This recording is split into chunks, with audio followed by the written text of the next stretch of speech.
అంతలో జాన్, ఏరా నువ్వు ఇంకా రెడీ కాలేదా?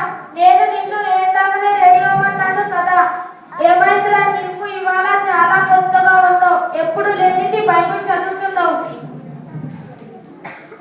చూడ్డా, మనం ఇన్ని రోజులు చర్చికి వెళ్తున్నాం వస్తున్నాం, కానీ ఎప్పుడైనా ఆలోచించావా దేవుడు మనకి ఏం చేశాడు, మనం దేవుడికి ఏం చేశాము? ఎప్పుడైనా ఆలోచిస్తున్నాం? అలా ఆలోచిస్తూ ఉంటే దేవుడే మనకు చాలా చేస్తున్నాడు. తన ప్రాణం మనకి ఇచ్చాడు, మనల్ని పాపం నుంచి కాపాడు.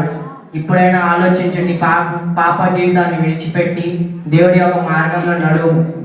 నిజమేరా, దేవుడు మన కోసం ఎంతో చేశాడు. థాంక్స్ రా, నువ్వు నాకు దేవుడి గురించి చెప్పి హెల్ప్ చేసినావు. ఇక మీదట నుండి నేను కూడా రోజు దేవుని కోసమే జీవిస్తాను. నా పాపమంతా దేవుని ముందు ఒప్పుకొని మారు మనసుతో క్షమించమని అడుగుతాను. చాలా సంతోషం రా రమేష్, ఇంత త్వరగా నీలో మార్పు వస్తుంది అనుకోలేదు. మనం అందరం కలిసి మన కుటుంబం అంతా కలిసి ఇతరుల జీవితంపై వాళ్ళ జీవితాలపై గెలుదాం, సరేనా? సరేరా, ఇక మీదట నుండి నేను కూడా రోజు బైబిల్ చదువుతాను. అందులో ఉన్న గొప్ప గొప్ప సంగతులు తెలుసుకుంటాను. సరే, పోదాం. చూశారు కదండి, శ్యామ్ ఏ విధంగా తన ప్రవర్తనను బట్టి తన సోదరిలో మార్పును చూశాడు.